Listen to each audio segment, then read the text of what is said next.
அறக்கழகம் media நடத்தும் திருப்பரங்குன்றம் தமிழர் பெருமையா சனாதன சதியா என்னும் தலைப்பில் சிறப்பு கருத்தரங்கம் தொல்லியல் அறிஞர் சாந்தலிங்கம், வழக்கறிஞர் வாஞ்சிநாதன், சிவ திருக்கோவி தமிழ்ச்செல்வன் ஆகியோர் சிறப்புரையாற்ற இருக்கிறார்கள். வருகிற டிசம்பர் 20 பிற்பகல் 3 மணிக்கு மதுரை உத்தங்குடி AR மகாலில் நடைபெறுகிறது. அனுமதி இலவசம், அனைவரும் வாரீர். மதுரையைச் சேர்ந்த பூர்ணச்சந்திரன் என்கிற ஒரு நபர், அவர் தன்னைத்தானே தீக்கிரையாக்கி கொண்டிருக்கிறார். அந்த செய்தி நீங்க பார்த்திருப்பீங்க. நேற்றிலிருந்து பயங்கர வைரலாக வலம் வந்து கொண்டிருக்கிறது. அவர் பேசியதாக ஒரு ஆடியோவும் வலம் வந்து கொண்டிருக்கிறது. இதுக்கு பின்னாடி உள்ள அரசியல் என்ன? உண்மையிலேயே அவர் தீக்குளிச்சு தான் செத்தாரா, அல்லது அவர் தீக்குளிப்பதற்கான காரணமாக சொல்லப்படுகிறது அந்த திருப்பரங்குன்றத்தில் வந்து தீபம் ஏற்ற விடாமல் தடுத்தது என்னுடைய மனசை புண்படுத்திருச்சு. உயர்நீதிமன்ற தீர்ப்பு இருந்துமே இந்த அரசாங்கம், இந்த காவல்துறை ஏன் தீபம் ஏற்ற விட மாட்டேங்குது, அதில் நான் ரொம்ப ஹர்ட் ஆகிட்டேன். ஒரு ஆன்மீகவாதியாக, ஒரு சிவனடியாராக, ஒரு சிவனை பூஜிக்கிற ஒரு நபராக எனக்கு அதனுடைய மனதை வந்து ரொம்ப புண்படுத்திருச்சு. அதனால தீபம் ஏற்றாத இந்த ஊரில் கடவுள் இல்லை என்று சொல்லிக் கொள்கிற ஈவே ராமசாமி என்று அழைக்கப்படுகிற பெரியாருடைய சிலைக்கு முன்பு தன்னைத்தானே என்னை நான் தீபமாக்கிக் கொள்கிறேன் அப்படின்னு அவர் பேசின ஆடியோவை ஒட்டி தான் இந்த சம்பவம் நடத்தப்பட்டதா, அல்லது வேற யாராவது ஆடியோவை பேசி அனுப்பி விட்டுட்டு இவங்க யாராவது இந்த வேலையை பண்ணி விட்டாங்களா, இந்த முன்னணிக்காரவங்க, RSSகாரவங்க, அப்படி இல்லைனாக்கா பரவுகிற ஆடியோவே பொய்யா உண்மையா, அல்லது அந்த ஆடியோ வெட்டி ஒட்டி பரப்பப்பட்டதா, அல்லது அந்த குறிப்பிட்ட நபர் பூர்ணச்சந்திரனுக்கு இந்த பிரச்சனை இல்லாமல் வேற சில பிரச்சனைகள், வீட்டில் உள்ள குடும்ப பிரச்சனைகள் காரணமாக அந்த தீக்குளிப்பை செஞ்சாரா, இப்படி பல விஷயங்கள் அதுக்குள்ள பேச வேண்டிய விஷயங்கள் இருக்கு. இதுல குறுக்கு நடுக்காக நிறைய விஷயங்கள் பேசணும். அதில் இறந்து போன பூர்ணச்சந்திரன் அவர்கள் கிட்ட கேட்க வேண்டிய நிறைய கேள்விகள் இருக்கு. அவர் இறந்து விட்டார் அப்படிங்கிறத நம்ம கேட்க முடியாது. இருந்தாலும் இறந்து போனாலும் அவர்கிட்ட கேட்க வேண்டிய சில கடுமையான கேள்விகள் இருக்கு. ஏப்பா, அவர் தான் செத்து போயிட்டாப்ல, என்னதான் எதிர்கருத்து கொண்டவராக இருந்தாலும் இறந்து போன ஒரு நபரை பற்றி கடுமையாக பேசலாமா அப்படின்னு நீங்க கேட்கலாம். இந்த ஒரு இறப்பு, பூர்ணச்சந்திரன் என்கிற ஒரு நபரை பற்றி நீங்க யோசிக்கிறீங்க. ஆனால் திருப்பரங்குன்றத்தை வச்சு இன்னைக்கு அது அரசியலாக்கப்பட்டிருக்கு. அந்த ஒரு உசிரை போனதை பற்றி நம்ம குறுக்கு நடுக்காக கேள்வி கேட்டு அந்த இறப்புல நம்ம தனியாக போஸ்ட்மார்ட்டம் பண்ணாமல் இருந்தோம்னாக்கா இது என்னவாக மாற்றப்படும்னாக்கா, இங்க ஆயிரக்கணக்கான மக்கள் போஸ்ட்மார்ட்டம் செய்கிற அளவுக்கான ஒரு சுடுகாடாக தமிழ்நாடு மாற்றப்படும். அதற்கான ஒரு முன்முயற்சி எடுக்கப்படும் பொழுது அந்த முதல் இறப்பிலேயே நாம இறந்து போனாலும் அவருடைய இறப்பை வச்சு நாம கண்டமேனிக்கு இங்க பேசி மக்களுக்கு புரிய வச்சா தான் இந்த ஆயிரக்கணக்கான மக்கள் ஒருவேளை அந்த கலவரங்கள், வன்முறைகள் நடந்த அந்த சம்பவங்கள் நடந்தால் அது நடக்காமல் இருப்பதற்கு ஏதுவாக இருக்கும் அப்படிங்கிறதுனால, அதனால ஒருவேளை நீங்க இப்படி பேசக்கூடாது இறந்தவங்களை பற்றி அப்படிங்கிற நியாயத்தராசை யாராவது கையில் வச்சிருந்தீங்கன்னாக்கா அவங்க இப்பவே இந்த வீடியோவை நெக்லெக்ட் பண்ணிட்டு தயவு செஞ்சு நீங்கள் பரிதாபங்கள் சேனலையோ அல்லது மதன் கௌரி சேனலையோ பார்க்க போய்விடலாம் என்பதை கூறிக்கொண்டு இப்போ இந்த வீடியோக்குள்ள போவோம்.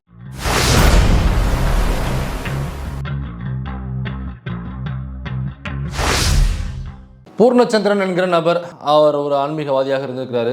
2 வேலை பார்க்குறாப்புல. ஒன்று ரெப்ரசன்டேட்டிவ், அந்த மெடிக்கல் ரெப்ரசன்டேட்டிவாக இருக்காப்புல. இன்னொரு வேலை பழக்கடைகளுக்கு ஆட்டோவில் கொண்டு போய் பழங்களை இறக்குற வேலை. இந்த 2 வேலையும் பார்த்துருக்காப்புல. நேற்று ஆட்டோவில் போயிட்டு இருக்கும்பொழுது திடீர்னு ஆட்டோவை நிறுத்தி பெரியார் சிலைக்கு எதிராக உள்ள அந்த போலீஸ் சாவடி ஒன்று இருக்கும் இல்லைங்களா, சோதனை சாவடி, அந்த சாவடிக்குள்ளே திடீர்னு ஓடி போய் சாவடியை சாத்தி கொண்டு அவர் பெட்ரோலை தான் மேலே ஊற்றிக்கிட்டு அவர் தன்னை எரிச்சுக்கிட்டாரு. காரணம் என்னவா சொல்லப்படுதுனாக்க, அதற்கு முன்னாடி அவருடைய நண்பர் ஒருத்தர் வழக்கறிஞர் அவருக்கு ஒரு ஆடியோ பேசி அனுப்பிச்சிருக்காரு. 3:26க்கு ஆடியோ அனுப்பிச்சிட்டு 3:30 கிட்ட அவர் கொளுத்திக்கிட்டார் அப்படிங்கிறத அந்த நண்பரான வழக்கறிஞர் பதிவு பண்றாப்புல. நிறைய சோசியல் மீடியாவில் வைரலாக இருக்கு. அது மெயின்ஸ்ட்ரீம் மீடியாவிலையும் அது பைட்டாக கொடுத்துருக்காங்க. 3:26 அனுப்பிச்சிட்டு 3:30க்குள்ள அவர் இந்த வேலையை சம்பவத்தை பண்ணிட்டாப்புல. அந்த ஆடியோ என்ன பேசியிருக்காப்புலனாக்கா, திருப்பரங்குன்றத்தில் ஏன் தீபத்தை விட மாட்டேங்கிறாங்க, உயர்நீதிமன்றம் தீர்ப்பு கொடுத்துமே இந்த அரசாங்கமும் காவல்துறையும் அதுக்கு ஒத்துழைக்கல அப்படின்னாக்கா, ஒரு ஆன்மீகவாதியாக, ஒரு சிவனை வழிபடுகிற ஒரு பக்திமானாக எனக்கு என்னுடைய மனசு வந்து ரொம்ப ஹர்ட் பண்ணிருச்சு. அதனால தீபம் ஏற்றக்கூடாது என்று சொன்ன இந்த அரசுக்கும் இந்த காவல்துறைக்கும் ஒரு பதிலாக என்னை நானே தீபமாக்கிக் கொள்கிறேன், அதுவும் கடவுள் இல்லை என்று சொன்ன பெரியாருடைய சிலைக்கு முன்பு நான் என்னை தீபமாக்கிக் கொள்கிறேன் அப்படின்னு அந்த ஆடியோவில் பேசப்பட்டதாக சொல்றாங்க. அப்படிதான் அந்த ஆடியோனுடைய சாராம்சம் அப்படிதான் இருக்குன்னு வச்சுங்களேன்.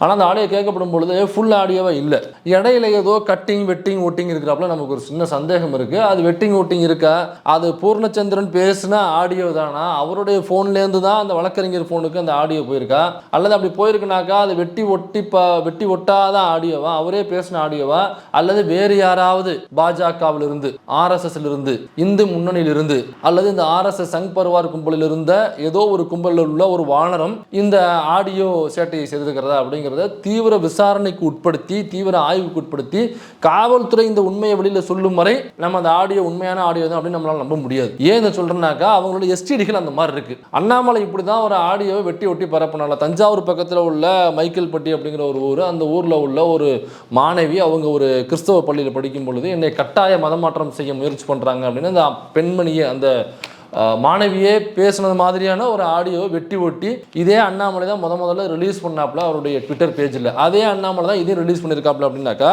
இப்படி ஓப்பனா ஒரு பிஜேபியுடைய மாநில தலைவராக கொண்டு இப்படி ஒரு கேவலமான எச்சத்தனமான ஒரு வேலையை செஞ்சவர் தான் அண்ணாமலை. அது மட்டும் இல்லை, திருவண்ணாமலையில் ஒரு இராணுவ வீரருடைய மனைவி அவங்க வந்து மானபங்கப்படுத்தப்படுறாங்க அப்படின்னு அப்போ ஒரு ஆடியோ வெளியிட்டாப்புல. அதை தோண்டி பார்க்கும்போது தான் தெரியுது அந்த பாதிக்கப்பட்ட குடும்பத்தை சார்ந்தவர்கள் தான் பாதிப்பை ஏற்படுத்தியிருக்காங்க. அவங்களே சில ஆடியோ வெட்டி ஒட்டி பரப்பியிருக்காங்க. அந்த குறிப்பிட்ட ராணுவ வீரர்னு சொல்கிறோம்ல, அவர் பேசிய ஆடியோவை அப்புறம் யூட்டர்னில் வெளியிட்டாங்க. அவர் வந்து இந்த மாதிரி நான் ஒரு பெரிய கட்சிக்கிட்ட சொல்லிட்டேன், நாளைக்கு தமிழ்நாடு முழுக்க ஸ்தம்பிக்க போகுது, அதனால அவங்க என்ன வந்து கேட்டாலும் இந்த பொய்யை மட்டும் சொல்லிக்கிட்டே இருங்க அப்படின்னு அவர் பேசின ஆடியோ. அப்போ திட்டமிட்டு ஒரு வன்முறையை பரப்புவதற்காக, வன்முறையை கலப்புவதற்காக பிஜேபி தலைமை ஏற்று இந்த மாதிரியான செயல்களை அங்கங்க தூண்டிவிட்டு பொய்யான ஆடியோ வீடியோக்களை பரப்பி தமிழ்நாடு முழுக்க ஒரு கலவரத்தை பண்ண பார்த்தாங்க. நல்லா நமக்கு தெரியும், அந்த எஸ்டிடிக்கள் வரலாறு நமக்கு தெரியும். அதனால இந்த ஆடியோவும் வெட்டி ஒட்டி பரப்பப்பட்டதா என்கிற உண்மை வெளியில் வர வரைக்கும் இந்த ஆடியோவை நம்ம உண்மை நம்ப முடியாது. அதனால சரி, இப்போ அவர் தீக்குளிச்சிருக்காப்ல. இப்போ தீக்குளிச்சாக்க என்னன்னாக்கா அதில் தீக்குளிக்கும் போது சொல்ற அந்த ஆடியோவில் சொன்னது தீபம் ஏற்ற விட மாட்டேங்கிறாங்க அப்படின்னு ஒரு சொல்றாப்ல. ஏப்பா செத்து போன பூர்ணச்சந்திரா, நீ இறந்து போயிட்ட, உன்கிட்ட கேட்க முடியாது. ஆனால் இதை உண்மையிலேயே தீபம் ஏற்ற விடலை, அதனால தான் அவர் தீக்குளிச்சிட்டார்னு நினைச்சுப்பீங்களா? சரியா, அது விசாரணையில் வரட்டும். ஆனால் தீபமேத்த விட்டாங்க. அங்கே மேலே உள்ள திருப்பரங்குன்றத்தின் மேலே உள்ள அந்த கோயிலுக்கு வாசலில் உள்ள உச்சி பிள்ளையார் கோயில் வாசலில் உள்ள நேராக உள்ள அந்த தீபத்தூணில் காலங்காலமாக தீபம் ஏற்றப்படுகிறது. அதே மாதிரி போன வருஷம் எந்த இடத்துல ஏற்றினாங்களோ, காலங்காலமாக எந்த இடத்துல ஏற்றினாங்களோ அதே மாதிரி இந்த வருஷம் ஏற்றினாங்க. அந்த வீடியோ வந்துச்சு, அந்த ஃபோட்டோவும் வந்துச்சு, எல்லா நியூஸ்லையுமே போட்டாங்க, எல்லா பேப்பர்லையுமே போட்டாங்க. அப்போ காலங்காலமாக ஏற்றக்கூடிய தூணில் ஏற்றிருக்காங்க. உனக்கு என்ன பிரச்சனை? ஏற்ற விட மாட்டேங்கிறாங்கனாக்கா இப்போ புதுசாக வந்து புது இடத்துல ஏற்றுன்னு ஒருத்தவன் சொல்கிறான். இது ஆகம விதிகளுக்கு மீறின விஷயம் இல்லையா? எனக்கு அனைத்து சாதி மற்ற ஆகம விதிகளை கடைபிடிக்க வேண்டும் என்று சொல்லி தான் உச்சநீதிமன்றம் சில கோயில்களில் மட்டும்தான் பார்ப்பனர் அல்லாதவர்கள் கோயில் கருவறை வரைக்கும் போக முடியும், மற்ற ஆகம விதிகளுக்கு உட்பட்ட பெரிய கோவில்களில் பார்ப்பனர்கள் மட்டும்தான் போக முடியும் அப்படின்னு தீர்ப்பை கொடுத்தாங்க. அப்ப அதே ஆகமத்தை, அதே ஸ்கேலை, அதே புத்தகத்தை கொண்டாந்து இங்கே வச்சோம்னாக்கா ஆகம விதிப்படி காலங்காலமாக எங்கு ஏற்றப்படுகிறதோ அங்கேதான் இந்த வருஷம் ஏற்றிருக்காங்க. ஏற்றவே இல்லை அப்படின்னு நினைக்கிற அவர் சொல்றது அவர் சொல்லியிருக்காருனாக்கா அப்ப அவர் அதை கூர்ந்து கவனிக்கலன்னு அர்த்தம். அப்ப கூர்ந்து கவனிக்காம ஏதோ ஒரு பொய் பரப்புரையை நம்பி அங்கு ஏற்றப்படவில்லை அப்படிங்கிற காரணத்தை அவர் முழுசா நம்பியிருக்காரு. அப்ப இவருடைய உண்மையிலேயே அதுக்காக தான் அவர் தன்னை எரிச்சுக்கிட்டாருனாக்கா இவருடைய இந்த கொலைக்கு, இவருடைய இந்த தற்கொலைக்கு காரணம் யாருனாக்கா அந்த பொய் வதந்தியை பரப்பிய இங்க உள்ள மீடியாக்களும் பத்திரிகைகளும் அந்த ராம ரவிக்குமார் மற்றும் பிஜேபி RSS சங் பரிவார் அமைப்புகளும் தான் இவருடைய கொலைக்கும் காரணம். இப்ப இவரு தன்னை எரிச்சுக்கிட்டாரு. சரி, எரிச்சுக்கிட்டதுனால இங்க முழுசா எல்லாம் சரியாயிடுமா? எரிச்சுக்கிட்டதுனால ஒருவேளை அவர் ஆன்மீகவாதியாக இருந்து இல்ல பழைய இடத்துல இல்ல புதிய இடத்துல இப்ப சொல்றவங்க இடத்துல தான் ஏத்தணும் அப்படின்னு அவர் சொல்றபடியே வச்சுப்போம். அதனாலதான் தற்கொலை பண்ணிட்டாருன்னு வச்சுப்போம். சரி, இப்ப தீக்குளிச்சதுனால அதெல்லாம் சரியாயிடுமா? இப்ப ஒருவேளை அவங்க நினைக்கிறது தீக்குளிக்கிறதுனால நடக்கும், இங்க உள்ள ஹிந்துக்களுக்கு ஒரு நன்மை நடக்கும், ஹிந்து கடவுளுக்கு இவர் தீக்குளிக்கிறதுனால நல்லது நடக்கும் அப்படின்னாக்கா அதை ராஜாவை பண்ணிருப்பாரு. ஏன்னா ராஜாவுக்கு அப்ப இந்து மக்கள் மீது அவ்வளவு பற்று இல்லையா, அவ்வளவு அக்கறை இல்லையா? அல்லது இங்க உள்ள கேடி ராகவனுக்கு இங்க உள்ள இந்துக்கள் மீது, இந்து கடவுள் மீது பற்று இல்லையா? அவர் எவ்வளவு கைங்கரியங்கள் செஞ்சிருக்காப்ல கடவுள்கள் முன்னாடி. அவர் செஞ்சது எல்லாத்துக்குமே அவருக்கு கைமேல் பலன் கிடைத்திருக்கு கடவுள்கள் முன்னாடி அவர் செஞ்சதுக்கு. அப்படியே இந்து கடவுளையும் இந்து மதத்தையும் இந்து மக்களையும் காப்பாற்ற வந்த ராஜாவையும் கேடி ராகவனையும் விட பூர்ணச்சந்திரன் அவ்வளவு ஆன்மீகவாதியா? ராஜாவை விட நீங்க என்ன ஆன்மீகவாதியா? ராஜாவை விட நீங்க என்ன பெரிய பக்திமானா? அவ்வளவு ஆன்மீகம் பக்தி நிலைநாட்டப்படணும்னாக்க எங்க அண்ணன் ராஜாவே தீக்குளிச்சிருப்பாரு. தீக்குளிச்சதுனால அந்த ஆன்மீகம் பக்தி நிலைநாட்டப்படும் அப்படின்னாக்கா அண்ணன் ராஜாவும் சேர்ந்து பண்ணிருக்க வேண்டியதானே? அப்ப இங்க தீக்குளிப்பதனால எந்த ஒரு மாற்றமும் நடைபெறாது என்பதை தெரிவித்துக் கொண்டு அவரு உயர்நீதிமன்றம் ஒரு தீர்ப்பு கொடுத்தும் அதை இந்த காவல்துறை நிறைவேற்ற விடல அப்படிங்கிறதுனால நான் தீக்குளிக்கிறேன் அப்படிங்கிறத முன்னெடுத்துட்டு போறாங்க. சரி, இப்போ கோவில் சம்பந்தமாக உயர்நீதிமன்றம் ஒரு தீர்ப்பு கொடுத்திருக்கு, அந்த தீர்ப்பு நிலைநாட்டல அப்படிங்கிறதால ஒரு பிரச்சனை. கேரளாவில் உள்ள கோவில்ல அந்த சபரிமலையில உச்சநீதிமன்றம், இதுவாவது உயர்நீதிமன்றம், அங்க கொடுத்தது உச்சநீதிமன்றம் என்ன தீர்ப்பு கொடுத்தாங்கன்னாக்கா பெண்கள் அந்த கோவிலுக்குள் போகலாமா வேண்டாமா என்கிறதுல அந்த உச்சநீதிமன்றம் கொடுத்த தீர்ப்பு பெண்கள் தாராளமாக சபரிமலை கோயிலுக்குள் செல்லலாம், அப்படி போகின்ற பெண்களுக்கு காவல்துறை தகுந்த பாதுகாப்பை கொடுக்க வேண்டும் என்று உச்சநீதிமன்றம் தீர்ப்பு கொடுத்துச்சு. அந்த உச்சநீதிமன்ற தீர்ப்பை யாரு நிலைநாட்டக்கூடாது என்று போராடினாங்கனாக்கா இன்னைக்கு திருப்பரங்குன்றத்தில் பிரச்சனை பண்றாங்கல்ல, உயர்நீதிமன்றம் தீர்ப்பு கொடுத்துருச்சு, உயர்நீதிமன்றம் தீர்ப்பு கொடுத்துருச்சுன்னு போராடுறாங்கல்ல, இதே கூட்டம் தான், இதே கும்பல் தான் சபரிமலையில உச்சநீதிமன்றம் கொடுத்த தீர்ப்பை நடைமுறைப்படுத்த கூடாது என்று சொல்லி அங்கு சென்ற பக்தர்களை அடித்து துரத்தியது, அவர்களுடைய உயிருக்கு உத்தரவாதம் இல்லாத தன்மை ஏற்படுத்தியது, ஒரு அச்சுறுத்தல் கொடுத்தியது இதே பிஜேபி RSS சங் பரிவார் கும்பல் தான். இது இதுக்கு தீக்குளிச்ச பூர்ணச்சந்திரன் எனக்கு அதுவும் ஹிந்து கடவுள் தானே. யாரு நம்ம சபரிமலை சபரிசன் இருக்காப்லையே அவரு ஹிந்து கடவுள் தானேப்பா. அப்ப இந்து கடவுளுக்கு உயர்நீதிமன்றம் கொடுத்த தீர்ப்பை நிலைநாட்டல அப்படிங்கிறத தற்கொலை பண்ணிப்பேன் தீக்குளிப்பேன் அப்படின்னாக்கா, அப்போ உச்சநீதிமன்றம் கொடுத்த இந்து கடவுள் சம்பந்தமான மணிகண்டனுக்கு கொடுத்த தீர்ப்பை அந்த காவல்துறையும் அரசாங்கமும் நிலைநாட்டவில்லை, அல்லது பிஜேபி ஆர்எஸ்எஸ் நிலைநாட்ட விடல, அதனால நான் தீக்குளிப்பேன் அப்படின்னு தீக்குளிச்சு பாரு அவரு. அல்லது இல்ல நான் வந்து ஒன்லி சிவன் டிபார்ட்மெண்ட் தான், அது வந்து மணிகண்ட டிபார்ட்மெண்ட் அது வேறு, நான் வந்து ஒன்லி சிவனுக்கு மட்டும் தான் தீக்குளிப்பேன் அப்படின்னு பாப்பல அவரு. இல்ல உச்சநீதிமன்றம் கொடுத்த இன்னும் பல தீர்ப்புகள் இருக்கு கோவில் சம்பந்தமாக. அந்த அயோத்தி மசூதி இடிச்சாங்க பாத்தீங்களா, பாபர் மசூதியை. அந்த பாபர் மசூதியை இடித்த ஆர்எஸ்எஸ் கும்பல்கள் இருக்குல்ல, அது இடித்தது தவறு, சட்டப்படி தவறு, தண்டனைக்குரிய விஷயம் என்று சொல்லி இடித்தவர்களை கைது செய்ய வேண்டும் என்று உச்சநீதிமன்றம் சொன்னுச்சு. உச்சநீதிமன்றம் அன்னைக்கு ஆர்டர் போட்டுச்சு, இடித்தவர்களை கைது செய்து உள்ளே தள்ளுங்க என்று ஆர்டர் போட்டுச்சு. இந்த நிமிஷம் வரை இடிச்சவங்களை உள்ள தள்ளலையே, எந்த நடவடிக்கை எடுக்கவே இல்லையப்பா. இதுவும் கோவில் சம்பந்தப்பட்ட தீர்ப்பு தான், அதுவும் உச்சநீதிமன்றம் கொடுத்த தீர்ப்பு தான். அப்ப உயர்நீதிமன்றம் கொடுத்த தீர்ப்புக்கே அவர் தற்கொலை பண்ணிப்பாரு தீக்குளிப்பாருனாக்கா, உச்சநீதிமன்றம் கொடுத்த தீர்ப்புகளை கிடப்புல கிடக்க அதுக்கு போய் ஏதாவது பண்ணிப்பாப்ல அவரு. இப்ப தீக்குளிச்சவரு தீக்குளிக்கிறத நம்ம ஆதரிக்கிறது இல்லைங்கிறது வேற விஷயம். ஒருவேளை தீக்குளித்தவர் மக்கள் நலன் சார்ந்த ஏதாவது கோரிக்கைகளை வச்சு பண்ணிக்கிட்டாருனாக்கா மக்களாவது அவரை தூக்கி கொண்டாடுவாங்க. பாருங்க, இந்த மதுரையில தான் அவர் தீக்குளிச்சிருக்காப்புல, அதே மதுரைக்கு தான் எய்ம்ஸ் கொண்டு வரேன்னு சொன்னாங்க. கொண்டு வரேன்னு சொல்லி பல வருடங்கள் ஆகுது, இது வரைக்கும் அதுக்கு ஒத்த பைசா கூட செலவு பண்ணல. ஒரே ஒரு செங்கல் வச்சுட்டாங்க, அதையும் நம்ம டெபுட்டி சிஎம் எடுத்துட்டு வந்துட்டாப்புல பிரச்சாரத்துக்கு. இப்போ அங்கே ஒத்த கல்லுமே இல்லை. இப்போ மொத்தமா ஒரு பொட்டல் வழியாகத்தான் அங்கே இருக்கு, அதை தான் எய்ம்ஸ்ன்னு சொல்றாங்க. அப்போ எய்ம்ஸ் கட்டணும்னு சொல்லி சாங்ஷன் ஆகி அந்த எய்ம்ஸை வச்சு பிரச்சாரம் பண்ண பிஜேபி இதுவரைக்கும் அதை கட்டுவதற்கான தொகையை இதுவரைக்கும் ரிலீஸ் பண்ணவே இல்லையே. ஆனால் நாங்க எய்ம்ஸ் வந்து மதுரையில் கட்டிட்டோம் பொய்யை சொல்லி அந்த பொய்யையே பிரச்சாரமா பயன்படுத்துறாங்களே. அப்ப எய்ம்ஸ் கட்டல அப்படிங்கிறது உங்களுக்கும் தெரியும் எனக்கும் தெரியும். அப்ப எய்ம்ஸ் கட்டுங்க அப்படின்னு சொல்லி அதற்காக இவர் தீக்குளிச்சாரு, ஒரு கோரிக்கை வச்சாரு. எய்ம்ஸ் ஏன் பிஜேபி கொண்டு வரல? அந்த எய்ம்ஸ் கொண்டு வந்தீங்கன்னாக்கா நிறைய பயனாளிகள் இருப்பாங்க, இங்க உள்ள நோயாளிகள் அங்க போய் பயனாளிகளா மாறுவாங்க. எய்ம்ஸ்ல திறந்தீங்கன்னாக்கா நிறைய மருத்துவம் படிக்கிற மாணவர்களுக்கு அது பயனுள்ளதாக இருக்கும். அதனால எங்க மாணவர்கள் பயன்பெறும் வகையில் இருக்கிற எய்ம்ஸ் நீங்க திறக்க மாட்டேங்கிறீங்க, இங்க உள்ள பயனாளிகள் நோயாளிகள் பயனாளிகளாக மாறுவதற்கான வாய்ப்பை இந்த பிஜேபி அரசாங்கம் செய்யறன்னு சொல்லிட்டு ஏன் செய்யல? அப்ப மதுரை மக்கள் மீது இந்த பிஜேபி ஆர்எஸ்எஸ்க்கு எந்த ஒரு அக்கறையும் இல்ல, அதனால நீங்க எய்ம்ஸ் கொண்டு வரணும்னு சொல்லிட்டு அந்த கோரிக்கை வச்சு உடனே தீக்குளிச்சாப்லையா? அது பெரிய ஒருவேளை அப்படி பண்ணியிருந்தா அதை நம்ம ஆதரிக்கிறது இல்லைங்கிறது வேற விஷயம். யாரும் அந்த செயலை செய்யாதீங்கிறது தான் நம்முடைய கோரிக்கையுமே. ஒருவேளை அவர் இப்படி ஒரு கோரிக்கை வச்சிருந்தாருனாக்க ஓகே, தமிழ்நாட்டுக்காக, தமிழ்நாட்டு மக்களுக்காக, தமிழ்நாட்டு மெடிக்கல் மாணவர்களுக்காக, அல்லது மதுரையில் உள்ள நோயாளிகளுக்காக அவர் பாருங்க எவ்வளவு பெரிய உயிர் தியாகத்தை செஞ்சிருக்காரு. ஒரு எய்ம்ஸ் கட்டுங்கன்னு சொல்லி ஒரு உயிர் தியாகம் செய்யறாருனாக்கா அப்ப தமிழ்நாட்டுடைய மருத்துவ கட்டமைப்பு அவருக்கு தெரிஞ்சிருக்குங்க. எனக்கு இந்தியாவிலேயே மருத்துவ கட்டமைப்பு தமிழ்நாட்டுக்குள்ளதான் சிறந்த கட்டமைப்பு. நீங்க வேற எங்கேயும் இந்த மருத்துவ கட்டமைப்பு பார்க்கவே முடியாது தமிழ்நாட்டில். இது இந்தியாவுக்குள்ள மட்டும் இல்ல, அடிச்சு சொல்றேன், உலகத்திலேயே அரசாங்கத்தின் மூலமாக கொடுக்கப்படுகிற மருத்துவ கட்டமைப்பு, கவர்மெண்ட் ஹாஸ்பிட்டல் அப்படிங்கிற இந்த சுகாதாரம் இருக்கு இல்லைங்களா, இது உலகத்திலேயே நீங்க வேற எங்கேயும் கவர்மெண்ட் இப்படி ஒண்ணு கொடுக்குது அப்படின்னாக்க எங்கேயாவது காமிங்க தெரிஞ்சுக்கிறேன். ஒருவேளை ஓரிரு நாடுகள்ல வேணா இருக்கலாம், பெரும்பாலும் எல்லா நாடுகள்லையும் மருத்துவம் என்பது தனியாரிடம் தான் இருக்கும். அரசாங்கத்துல எப்படி இருக்கும்னாக்கா ஒரு நாளுக்கு 4 ரூம் போட்டுக்கிட்டு யாரோ ஒரு நர்ஸ் உட்கார வச்சிருப்பாங்க, ஒரு 10 மாத்திரை டப்பா இருக்கும். ஜுரங்கிறான் இல்லை அடிபட்டின்னு போனீங்கன்னாக்கா டிஞ்சர் வச்சுட்டு அந்த இது வச்சு கிளீன் பண்ணுவாங்க இல்லைங்களா, அதை கிளீன் பண்ணிவிட்டு அனுப்புவாங்க பஞ்சை வச்சு. இல்லைனாக்கா ஜுரங்கிறான்னு போனீங்கன்னா 4 மாத்திரை கையில் கொடுப்பாங்க. அவ்வளவுதான் இருக்குமே தவிர இங்க உள்ள மருத்துவ கட்டமைப்பு, அரசாங்க மருத்துவ கட்டமைப்பு மாதிரி வேற எந்த நாட்டிலையுமே இருக்காது. ஒருவேளை இருந்துச்சுனாங்க ஒரு சில நாடுகள் இருக்கலாம், மறுபடியும் சொல்றேன். அப்ப அந்த மருத்துவ கட்டமைப்பு எனக்கா நீங்க மருத்துவ கட்டமைப்புன்னு சும்மா அதை உரட்டல. நீங்க போகும்போது நீங்க கூட சொல்லலாம், இல்ல எங்க ஊர்ல உள்ள ஜிஹெச்ல, திருவாரூர் ஜிஹெச்ல பாருங்க டாய்லெட்ல வந்து இந்த மாதிரியான பிரச்சனைகள் இருக்கு, அவன் வந்து எச்சு தூப்பி வச்சுட்டு போயிடுறாங்க, அல்லது சரக்கு அடிச்சுட்டு உள்ள பாட்டில் போட்டு போயிடுறாங்க, அல்லது சிகரெட் உள்ள பிடிக்கிறாங்க, அல்லது சுத்தமாக வச்சுக்க மாட்டேங்கிறாங்க, அல்லது போகும்போது அங்க உள்ள மருத்துவர்கள் பிரசவம் பார்க்கும்போது அங்க மருத்துவர்கள் வந்து ரொம்ப கண்ணாப்பண்ணான்னு திட்டுறாங்க, அந்த பிரசவத்தின் போது அந்த பிரசவம் பார்க்க வந்த பெண்களை வந்து பிரசவத்தின் போது ரொம்ப திட்டுற, இப்படி சில குறைபாடுகள் வேணா நீங்க சொல்லாமே தவிர இயங்கவே இல்லை, சுத்தமாவே சரியில்லை நம்ம சொல்லவே முடியாது. அந்த குறைபாடுகளை அங்க உள்ள டீனு கிட்டையோ அல்லது குற்றமாகவோ நீங்க வைக்கும் பொழுது அது சரி செய்யப்படும். ஆனா இப்படியாப்பட்ட இதோட இன்னும் சிறப்பு என்னன்னாக்கா, இங்க சமீபத்தில் ஒன்று இங்கேயும் நான் பார்த்ததான் ஞாபகம், ஒரு விபத்து.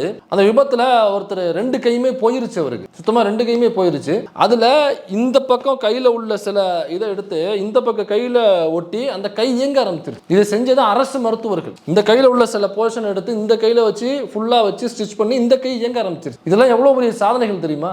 அது மட்டும் இல்ல, ஒரு திட்டம் ஒன்று, கண்ணொளி திட்டம்னு நினைக்கிறேன், கலைஞர் கொண்டு வந்த திட்டம். அந்த திட்டத்தின் மூலமாக என்னன்னாக்கா, முன்னாடி ஊர்களில் பெருசுகளுக்கு வந்து வயசானதுக்கு அப்புறம் புற விழுந்துடும், கண்ணு தெரியாமல் போயிடும் உங்களுக்கு. இப்போ இது வந்து நிறைய கம்ப்ளைண்ட்ஸ் வந்தோடனே கலைஞர் ஒரு திட்டத்தை கொண்டு வராரு. அந்த திட்டத்தின் பேர் கண்ணொளி திட்டம். அந்த அரசாங்கத்தின் மூலமாக கொண்டு வரப்படுது. அப்போ மக்கள் நேரடியாக அந்த ஹாஸ்பிட்டலுக்கு போக தேவையில்லை. ஏன்னாக்கா அவங்க வேலைகள் இருக்கும், ஊர்களில் கிராமங்களில் அதிகமாக அது பாதிக்கப்படுது. அப்படிங்கிறதுனால ஒரு கேம்ப் மாதிரி ஒரு ஊர்லேயும் போடுவாங்க. கண்ணொளி திட்டம் கேம்ப் வருதுனாக்கா அந்த ஊரில் உள்ளவங்க அந்த வீடுகள்லாம் சொல்லிடுவாங்க. அப்போ அந்த பாதிக்கப்பட்ட நபர்கள், வயசானவங்க அங்கே போவாங்க அந்த கேம்புக்கு, இதை செக் பண்ணுவாங்க. புற இருக்குனாக்கா அங்கேயே ஆம்புலன்ஸ் இருக்கும், ஏற்றி உட்கார வைப்பாங்க, நேராக பக்கத்தில் உள்ள ஹாஸ்பிட்டலுக்கு கொண்டு போவாங்க, ஆப்ரேஷன் பண்ணுவாங்க, மறுநாள் கொண்டு வந்து விட்டுருவாங்க உங்களை. இது எல்லாம் அரசாங்கமே பண்ணும். அதுக்கப்புறம் தான் ஊர்களில் கிளடுகள்லாம் பெருசுகள்லாம் என்னன்னாக்கா கண்ணாடி போட ஆரம்பிச்சது. இந்த ஆப்ரேஷன் பண்ணி கண்ணாடி போட்டுருவாங்க. அதுக்கப்புறம் கண்ணு நல்லா கிளியரா தெரியும். இந்த கண்ணாடி போடுற பழக்கங்கிறது கண்ணொளி திட்டத்துக்கு அப்புறமா தான் வர ஆரம்பிச்சிச்சு. ஸோ இதெல்லாம் கண்ணொளி திட்டம்ங்கிறது எவ்வளோ பெரிய விஷயம் பாருங்க. அதுக்கு முன்னாடி கிடையாது. அதுக்கு முன்னாடி வயசானவனா கண்ணு தெரியாம போச்சு இல்லை மறைக்குதுனாக்கா அவ்வளோதான். ஏன்னா அது ஆப்ரேஷன் பண்றதுக்கு பிரைவேட் ஹாஸ்பிட்டல் போனோம்னாக்கா பெருசாக செலவாகும். அப்பதான் சொல்றாங்க இதுக்கு இவ்வளோ செலவாகும் அப்படின்றாங்க, தாராளமாக பண்ணுங்கன்றாங்க. இப்போ அதே மாதிரி தான் ஒரு இந்த குழந்தைகளுக்கு ஏதோ இந்த காது செவி பிரச்சனைன்னு நினைக்கிறேன். அது பிறக்கும் போதே சில குழந்தைகளுக்கு அதிகமாக வர ஆரம்பிச்சிருச்சு அப்படின்னு சொல்றாங்க, டாக்டர் சொல்றாங்க. அது ஆப்ரேட் பண்ணோம்னாக்கா 6 லட்ச ரூபா ஆகும் ஒரு பேஷண்ட்டுக்கு அப்படின்னு சொல்றாங்க. கலைஞர் சொல்றாரு பிறந்த குழந்தைக்கு அப்படி இருக்கு அப்படின்னாக்கா அதை நம்ம விடக்கூடாது அப்படின்னு சொல்லிட்டு 6 லட்சம் பரவாயில்ல செய்யுங்கிறாங்க. அதை ஒரு திட்டமா கொண்டு வராங்க. கொண்டு வந்து அதில் பாதிக்கப்பட்ட குழந்தை, அது என்னன்னாக்கா தமிழ்நாட்டு குழந்தைகளுக்கு தான் அப்படின்னு கிடையாது. அதுதான் நீங்க கவனிக்க வேண்டிய விஷயம். இந்த பயனாளிகள் வந்து இப்ப சமீபத்தில் நினைக்கிறேன் ஒரு வட இந்தியாவை சேர்ந்த இந்த திட்டத்தில் பயனடைஞ்ச ஒரு லேடி, அவங்க வந்து மேடையில் ஏறி அதை சொன்னாங்க. நாங்க வட இந்தியாங்க, நாங்க இங்க புடைக்க வந்தோம், எங்க குழந்தைக்கு இப்படி ஒரு பிரச்சனை வந்துச்சு, எங்க ஊர்ல சரி பண்ணணும்னாக்கா பிரைவேட் ஹாஸ்பிட்டல் போனோம், அதுக்கு பல லட்சங்கள் செலவாகும், ஆனால் இங்கே கவர்மெண்ட் ஹாஸ்பிட்டல் போய் விசாரிச்சோம், அதுக்கு ஒரு திட்டம் இருக்குன்னு சொன்னாங்க. அந்த திட்டத்தில் எங்களை சேர்த்து விட்டாங்க. சேர்த்து விட்டு எந்த காசும் இல்லை, 0 காஸ்ட் எங்களுக்கு ஆப்ரேட் பண்ணி விட்டு இப்போ எங்கள் பையன் வந்து நல்லா இருக்கான், படிக்கிறான், பெரிய உத்தியோகத்துக்கு போகிறான் அப்படின்னு சொல்லி அதில் பயனடைஞ்ச குழந்தையோடு அவங்க வர்றாங்க. இது தமிழ்நாட்டு குழந்தைகளுக்கு மட்டும் இல்லை, வட இந்தியாவில் உள்ள குழந்தைகள் இங்கே வந்து இருக்கிறாங்க, அவங்களும் அதில் பாதிக்கப்படுறாங்கனாக்கா அவங்களும் அதில் பயன்பெறலாம். இப்படியாக ஒரு திட்டம், அதில் பயனடைஞ்ச குழந்தைகள் நிறைய பேர். எப்போ அப்படியாப்பட்ட ஒரு மருத்துவ கட்டமைப்பு இங்கே இருக்குது தமிழ்நாட்டுக்குள்ள. அதனால அதெல்லாம் தெரிஞ்ச நம்ம பூர்ணச்சந்திரன் எய்ம்ஸ் கொண்டு வாங்க அப்படின்னு சொல்லி அதுல அவர் தீக்குளிச்சிருந்தாருனாக்கா அதை நம்ம ஆதரிக்கிறது இல்லைன்றது வேற விஷயம். இருந்தாலும் அப்படி ஒரு நோக்கத்தோட பண்ணியிருந்தாருனாக்கா மக்கள் நலன் சார்ந்து பண்ணியிருக்காரு, மக்களுக்காக பண்ணியிருக்காரு அப்படின்னு நம்ம பாராட்டலாம். ஆனா அவர் பண்ணது எதற்காக பண்ணியிருக்காரு? திருப்பரங்குன்றத்துல தீ ஏற்ற முடியல, தீபம் ஏற்ற முடியல, எவனோ ஒரு பொருளையை கலை போட்டிருக்கான், அதை நம்பிக்கிட்டு இந்த ஆளு போய் தீ குளிச்சிருக்காருனாக்கா இந்த ஆளுக்கு என்ன அறிவு இருக்கும், இதனால என்ன நன்மை ஏற்பட போடுது? முதல்ல சரி நீங்க சொல்ற மாதிரி நீங்க சொல்ற இடத்துல தர்காவுக்கு பக்கத்துல உள்ள அந்த அளவுக்கல்ல ஏத்துறாங்கன்னு வச்சுப்போம்பா, சரி ஏத்தியாச்சு, இதனால என்ன நன்மை ஏற்பட போகுது? பூர்ணச்சந்திரன் வீட்டில் உள்ள வறுமையெல்லாம் ஒளிஞ்சிட போதா? பூர்ணச்சந்திரனுக்கு 2 குழந்தைங்க செத்து போன பூர்ணச்சந்திரனுக்கு ஒரு ஆம்பளை புள்ள ஒரு பொம்பளை புள்ள மனைவி இருக்காங்க. இப்போ இந்த குடும்பத்தில் உள்ள வறுமை ஒளிஞ்சிருமா? நாளைக்கு அவருடைய வீடு எல்லாம் சாதாரண வீடாக இருந்தது பங்களா வீடாக மாறிடுமா? பூர்ணச்சந்திரனுக்கு மாசம் 10 லட்ச ரூபாய் இங்க ஏத்துனதுனால லாபமா கைக்கு வந்துருமா? அவருக்கு உள்ள உடம்புல உள்ள வியாதிகள் சரியாயிடுமா? நீட்டு எல்லாம் ஓடிடுமா? நீட்டு இனிமே இருக்காது, ஏத்தியாச்சு, நீட்டு பிரச்சனை எல்லாம் கிளியர் ஆயிடும், அதனால இனிமே நீட்டுக்கான ப்ரிப்பேர் ஆக தேவையில்ல, தமிழ்நாட்டுக்கு மட்டும் அங்கே தீபம் ஏற்றினதுனால நீட்டை வந்து விளக்கு கொடுக்குறாங்க அப்படின்னு ஏதாவது இருக்கா? டாலர் மதிப்பு 92 93 ரூபாய் நோக்கி போயிட்டு இருக்கு டாலர் மதிப்பு. இப்போ டாலர் மதிப்பு சரிஞ்சு வந்து $1 $1 மாறிடுமா? இல்லை மாறிடுமா? எந்த பிரச்சனையாவது சரியாகுமா? தீபம் ஏற்றுறதுனால பெட்ரோல் விலை 40 ரூபாய்க்கு வந்துருமா? டீசல் விலை 20 ரூபாய்க்கு வந்துருமா? எல்பிஜி சிலிண்டர் வீட்டில் எரிவாயு சிலிண்டர் பயன்படுத்துறமே அது 910 ரூபா சிலிண்டர், தெரியுமா? 910 ரூபா சிலிண்டர் ஏற்றணும்னாக்கா 400 ரூபாய்க்கு வந்துருமா? அப்படி வந்துரும்னா சொல்லுங்க, நானும் வந்து உங்க போராட்டத்தில் பங்கெடுத்து ஐயா இங்க தீபம் ஏத்துங்க, அவ்வளவு பிரச்சனை சரியாகுமா? நம்ம சாப்பாட்டுக்கு பயன்படுத்துற எண்ணெய் இருக்குல்ல, பிஜேபி வந்ததுக்கு அப்புறம் டபுள் மடங்கு இல்லை ட்ரிபிள் மடங்கு அதிகமாக இருக்கு. யாராவது நீங்க வீட்டுக்கான இந்த சங்கிகள் யாராவது வீட்டுக்கு சாப்பிட்றவங்க பிரச்சனை இல்லை, ஆமா சோறு திங்கிறவங்களுடைய பிரச்சனை, அவங்களுக்கு மாட்டு மூத்திரம் கடையில் விளைபொருளாக விற்று அது 3 மடங்கு அதிகமாச்சுன்னா தான் அவங்களுக்கு பிரச்சனையா இருக்கும். அவங்களுக்கு சாப்பாட்டு எண்ணெய் 3 மடங்கு விலை அதிகமாயிருச்சு, அல்லது அரிசி விலை இவ்வளோ அதிகமாயிருச்சுரா, பருப்பு விலை இவ்வளோ அதிகமாயிருச்சுரா அப்படின்னா அவனுக்கு அதை பற்றின பிரச்சனையே இல்லை. ஏன்னா சோறு திங்கிற நமக்கு தானே அந்த பிரச்சனை. அவன் அங்கிட்டு போகிறான், 2 மாடு நிற்க போது, மாட்டுக்கு பின்னாடி வாழை தூக்கிட்டு ஆண் வாயை திறந்தாக்கா அது மூத்திரம் பெய்ய போது குடிச்சிட்டு அவன் மட்டும் வயிற்று நிரப்பிட்டு போயிட்டே இருப்பான். எங்கேயாவது சாணி போட்டுச்சுனாக்கா அதான் டிஃபன் அவனுக்கு. நிறைய சேர்த்தாப்புல 4 எருமாடு பார்த்தா குசி ஆயிடுவான். எனக்கு லஞ்ச் அவனுக்கு பெரிய விருந்து. நமக்கு வந்து ஒரு மட்டன் பிரியாணியோ ஒரு பீஃப் பிரியாணி பார்க்கும் பொழுது நமக்கு எப்படி துள்ளி குதிப்போமோ அந்த மாதிரி 4 எருவு மாடை பார்த்து, எருவு மாடு சாணி அதிகமாக போடும் தெரியுமா உங்களுக்கு, பொத நிறையா போடும். எருவு மாடை பார்த்தா குசியாயிருவாங்க, பெரிய விருந்தவர்களுக்கு மூத்திரமும் குடகுடமா பெய்யும். காலை அடிச்சதுனா அன்னைக்கு லக்னா அன்னைக்கு நமக்கு 4 எருவு மாடு சூப்பரா வளர்ச்சி பிடி அப்படின்றாங்க. அதனால எல்லாம் விலை எங்கே ஏறி கிடக்கு தெரியுமா, தீபம் ஏற்றுறதுக்கு விடலைங்க, அதுக்காக ஒரு தீ குளிக்கிறாராமா. அதை 4 பேர் நியூஸ் எடுத்து போட்டுட்டு இருக்கான். அதுல அந்த ஒரு டிவி ஜனம்னு ஒரு டிவி, அவனால முடிஞ்ச அளவுக்கு தமிழ்நாட்டில் கலவரத்தை ஏற்படுத்துறதுக்கான எல்லா வேலைகளையும் ஒரு மீடியா வச்சு செஞ்சுட்டு இருக்காங்க. அவனால எந்த அளவுக்கு வதந்தியை பரப்ப முடியுமோ அந்த அளவுக்கு பரப்பிக்கிட்டு இருக்கான். அந்த ஜனம் டிவியை வரும்பொழுது நம்ம திருமுருகன் தோழர் வந்து அந்த சேனல் மைக் எடுங்க நான் பேச மாட்டேன்னு சொன்னதுல காண்டான சில சங்கிகள்லாம் நேரடியா அவர் வந்து நெத்தியில அப்படி இந்த ஆர்எஸ்எஸ் போற துண்ணூறு போட்டுக்கிட்டு, ஆர்எஸ்எஸ் போற குல்லாவை போட்டுக்கிட்டு, அவங்க போடுற கோஷங்களை போட்டுக்கிட்டு தான் வருவாங்கன்னு கிடையாது. நம்மில் ஒருவராக இருந்து கொண்டு கூட சங்கியாக வருவார்கள், அல்லது நம்மில் ஒருவர் என்று சொல்லிக்கொண்டு கூட அவங்க கூட வருவாங்க. அப்படியாக அந்த ஜனம் டிவிக்கு சப்போர்ட் பண்ணிட்டு வந்தாரு பாருங்க ஒருத்தர். ஐயோ அந்த ஜனம் டிவி தான் இன்னைக்கு மதுரையில எப்படியாவது கலவரத்தை உண்டு பண்ணியே தீர்வுன்னு சொல்லிட்டு புரளிகளை பரப்பிட்டு இருக்காங்க, வதந்திகளை பரப்பிட்டு இருக்காங்க. அன்னைக்கு ஜனம் டிவிக்கு சப்போர்ட்டா வந்த அந்த நடுநிலை பத்திரிகையாளர், நேஷனல் ஜர்னலிஸ்ட் இன்னைக்கு வதந்தி பரப்புறான்ல, இதை கண்டிச்சு ட்வீட் போட்டார் அவரு. இப்படியாக இந்த தொலைக்காட்சி வதந்திகளை பரப்பி கொண்டிருக்கிறது. இஸ்லாமிய இந்து கலவரத்தை உண்டு பண்ணுவதற்கான வேலையை இது பரப்பி கொண்டிருக்கிறது. ஆஸ் அ நேஷனல் ஜர்னலிஸ்டாக நான் இதை கண்டிக்கிறேன். இது ஜேர்னலிசம் கிடையாது, இது வன்முறை இசைமை தவிர இது ஜேர்னலிசம் கிடையாது அப்படின்னு நீங்க கண்டிக்கணும்ல. இந்த சமயங்கள் வரும்போது மட்டும் எங்கேயோ ஒரு பொந்துக்குள்ள ஓடி போய் ஒளிஞ்சு பாப்பல. ஆனா ஒரு ரிப்பப்ளிக் டிவியை மைக்கெடுன்னு சொன்னாலோ, ஜனம் டிவியை மைக்கெடுன்னு சொன்னாலோ அவருக்கு உடனே ஜர்னலிஸ்ட் ஆயிடுவாப்ல அவர். இப்படியாக நடந்து கொண்டிருக்கிறது. அதனால இப்ப தீபம் ஏத்துறதுனால என்ன நன்மை நடக்க போறதுன்னு நான் கேட்கிறேன். இவர் சொல்ற அந்த தர்காவுக்கு பக்கத்துல தீபம் ஏத்தி கலவரம் பண்ணுகிற குஜராத், உத்தரப்பிரதேசம், பீகார், மத்திய பிரதேசம், ஹரியானா, மகாராஷ்டிரா இவங்களுடைய கல்வி நிலையெல்லாம் என்ன லெவல்ல இருக்குன்னு பாத்தீங்களா? அங்கு படிக்கிற குழந்தைகளுடைய கல்வி தமிழ்நாட்டோட கம்பேர் பண்ணும் பொழுது, நீங்க இங்க சரியான ஆட்சி நடக்கலன்னு சொல்றீங்களா, இந்த தமிழ்நாட்டோட கம்பேர் பண்ணும் பொழுது நீங்க சரியாக ஆட்சி நடக்குதுன்னு சொல்ற உத்தரப்பிரதேசம், மகாராஷ்டிரா, மத்திய பிரதேசம், ஹரியானா, பீகார், குஜராத் ஜிஆர்னு சொல்லுவாங்க பாத்தீங்களா, கிராஸ் என்ரோல்மெண்ட் ரேஷியோ. அந்த கிராஸ் என்ரோல்மெண்ட் ரேஷியோல உத்தரப்பிரதேசம் எத்தனாவது இடத்துல இருக்குன்னு பாருங்க. அதாவது 12வது முடிச்சுட்டு காலேஜ் போறாங்கல்ல அவங்களுடைய எண்ணிக்கை உத்தரப்பிரதேசம் அடியில போய் கிடக்கு. நீங்க சொல்ற சரியான ஆட்சி நடைபெறுகிற அந்த தர்காவுக்கு பக்கத்துல விளக்கேத்தி இந்து முஸ்லிம் கலவரத்தை செய்கிற உத்தரப்பிரதேசம் ஜிஆர்ல கீழே போய் கிடக்கு. அதை செய்கிற குஜராத் ஜிஆர்ல கீழே போய் கிடக்கு. அதை செய்கிற பீகார் அடியில எங்கேயோ போய் கிடக்கு, அட்டவணையிலே இல்ல, 2-3வது அட்டவணையில போய் கிடக்கு. அதை செய்கிற மத்திய பிரதேசம், அதை செய்கிற ஹரியானா அட்டவணையில அடியில போய் கிடக்கு. இதையெல்லாம் செய்யாம கல்வியில கவனம் செலுத்துகிற தமிழ்நாடு மேல வந்திருக்கு. இப்ப குஜராத்ல போன எலெக்ஷன் கேம்பெயின்ல ஒரு வாக்குறுதி கொடுத்தாங்க, பள்ளி புத்தகங்கள் இலவசமாக வழங்கப்படும். இது வரைக்குமே அவங்க இலவசமாக வழங்கல. நீங்க கேட்டவனே உங்களுக்கு ஆச்சரியமா இருக்கலாம், என்ன இதெல்லாம் வாக்குறுதியா கொடுப்பாங்களா?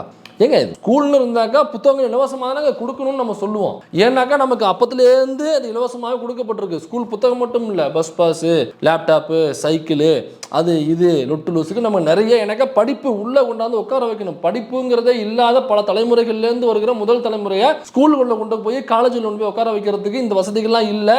அதனால் அவனால் வர முடியலனாக்கா அந்த வசதிகள்லாம் ஏற்படுத்தி கூட எல்லாத்தையுமே அவனுக்கு விலை இல்லாமல் கையில் கொடுத்து கொண்டாந்து ஸ்கூலுக்குள்ளே காலேஜுக்குள்ளே கொண்டாந்து உட்கார வைக்கணும். பெண்களை கொண்டாந்து உட்கார வைக்கணும். அடுப்பறையிலேருந்து கொண்டாந்து வகுப்பறையில் உட்கார வைக்கணும். அதற்கு என்ன தேவை? கொண்டாந்து குடு, உட்கார வை. வீட்டில் விட மாட்டாங்களா? கல்யாணம் பண்ணணும்னு நினைப்பாங்களா? அந்த மனநிலையில் இருப்பாங்களா? பெரியார் மாதிரி யோசிக்கிறாங்க. அப்படியா? அப்ப கல்யாணம் பண்ணும்பொழுது ஒருவேளை அவங்க டிகிரி முடிச்சாக்கா அந்த பெண்ணு கல்யாணம் பண்ணும் பொழுது கல்யாணத்துக்கு உதவித்தொகையாக 50,000 அறிவி, கல்யாணத்துக்கு தங்கம்னு சொல்லு, அல்லது கல்யாணம் பண்ணும்போது இந்த உதவிகள் அரசாங்கம் செய்யணும் சொல்லு. அப்ப கல்யாணம் பண்ணும்பொழுது இவ்வளவு பண உதவி வருங்கிறதுக்காக ஒரு டிகிரி படிக்க வைப்பான். டிகிரி படிச்சு முடிக்கிறது 22 வயசு ஆயிடும். அந்த வயசு அந்த பொண்ணு ஒரு அறிவுப்பட்டிருக்கும், மேல் படிப்புக்கு போறாங்க, அப்புறம் வேலைக்கு போகும், அவன் லைஃப் இது பார்த்துக்கும். இதுக்கு பின்னாடி இவ்வளவு வேலைகள் இருக்கு. ஆனா குஜராத்ல நீ சொல்றீல்ல, அந்த தர்காவுக்கு பக்கத்துல விளக்கேத்தி மத கலவரம் பண்ற குஜராத்ல ஸ்கூல் புக்ஸ் ஃப்ரீயா தர்றோம், எங்களுக்கு ஓட்டு போடுங்கன்னு சொல்லி லாஸ்ட் எலெக்ஷன்ல கேம்பெயின்ல அப்படிதான் பண்ணி ஓட்டு வாங்கி ஜெயிச்சாங்க. இந்த நிமிஷம் வரைக்கும் ஸ்கூல் புக் ஃப்ரீயா தரப்படல, அந்த வாக்குறுதி நிறைவேற்றப்படல.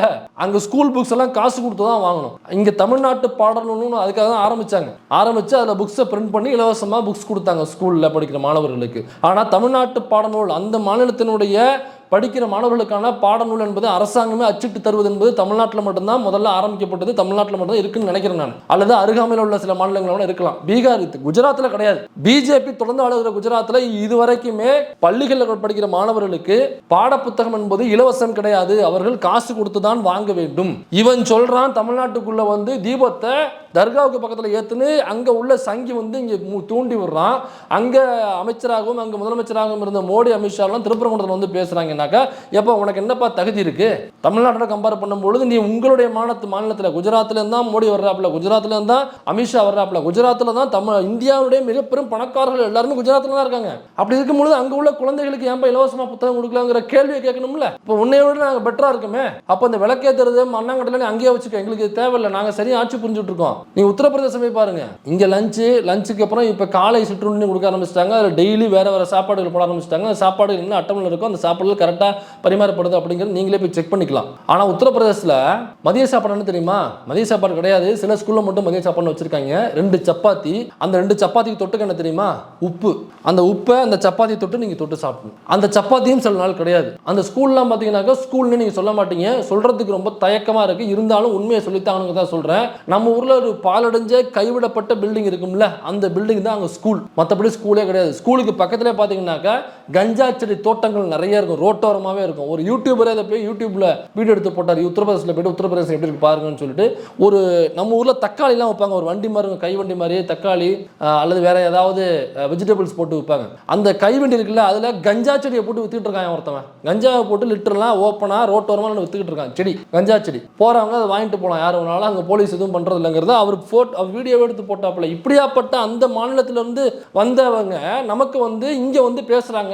திருப்பரங்குன்றத்துல நீங்க விளக்கேற்ற விடலாங்க, பெரும்பான்மையினருடைய ஆணைக்கிணங்க, அவங்களோட விருப்பத்திற்கிணங்க நீங்க ஏற்ற விடலாங்க, நாங்கள் ஏற்ற வைப்போம். அப்ப இதே மாதிரி ஏற்ற வைப்போம்னு பல இடங்கள்ல குஜராத்ல, உத்தரப்பிரதேசல, பீகார்ல அவங்க ஏற்ற வச்சதுனாலதான் அவங்க ஜிஆர்ல கீழே போய் கிடக்குறாங்க. அப்ப இங்க கல்வி சரியா இல்ல, ஸ்கூல் சரியா இல்ல, பெரும்பான்மை இந்து மக்களுடைய குழந்தைகள் படிக்கின்ற பள்ளிகள் ஏன் இவ்வளவு மோசமாக கட்டமைப்புகள் இருக்கு, அந்த பாத்ரூம்கள் கக்கூசுகள் ஏன் இப்படி இருக்கு, அங்க உள்ள வகுப்பறைகள் ஏன் இப்படி இருக்கு, மதிய உணவு சாப்பிடுற இடம் ஏன் இப்படி இருக்கு, மதிய உணவுல ஏன் இவ்வளவு குறைபாடுகள் இருக்கு, சத்துணவுல ஏன் இவ்வளவு குறைபாடுகள் இருக்கு, இதை சரி செய்யுங்க.